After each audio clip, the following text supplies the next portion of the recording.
Dans cette vidéo, je vais te montrer comment faire pour créer un bouton Start sur Scratch. C'est-à-dire que le jeu va pas démarrer comme d'habitude lorsqu'on va cliquer sur le drapeau vert, mais seulement lorsqu'on va cliquer sur ce bouton. Alors je vais te guider pas à pas et te montrer comment faire ça en te partageant mon écran. Alors ça va servir par exemple à créer un menu d'introduction, à mettre certaines informations comme par exemple les règles du jeu ou d'autres instructions. Si tu veux apprendre à coder, je t'offre mon livre que j'ai mis en description pour apprendre aux enfants à coder justement, donc n'hésite pas à le télécharger, c'est totalement gratuit. Allez, c'est parti. Donc la première des choses à faire, ça va être de se rendre sur le jeu. Ensuite, on va passer la souris en bas à droite, sur ici, choisir un sprite et puis on va cliquer sur la loupe. Ensuite, on va rechercher un bouton qui est prêt à l'emploi. Par exemple, ici, on a le bouton 2, donc bouton 2, qui est vraiment sympa, donc je clique dessus, puis ensuite, je vais dans costume, et là, on peut rajouter le texte qu'on veut dans le bouton. Par exemple, on va pouvoir mettre start, ou alors on va pouvoir mettre commencer, et on va pouvoir changer la couleur de ce texte. Ensuite,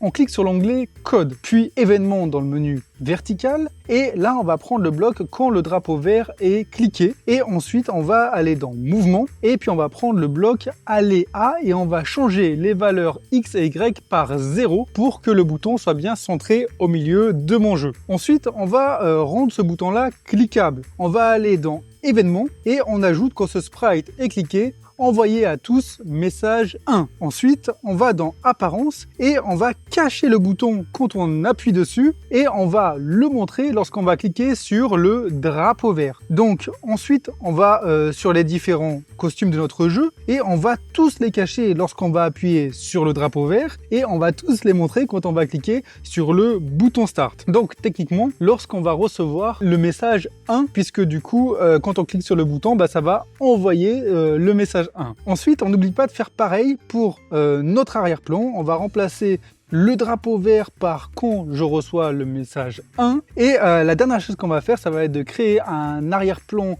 blanc par exemple pour qu'il soit derrière notre bouton et on va mettre quand le drapeau vert est cliqué, alors on bascule sur cet arrière-plan. Et voilà, c'est fait. N'hésite pas à t'abonner à ma chaîne et à me poser toutes les questions que tu veux dans l'espace commentaire.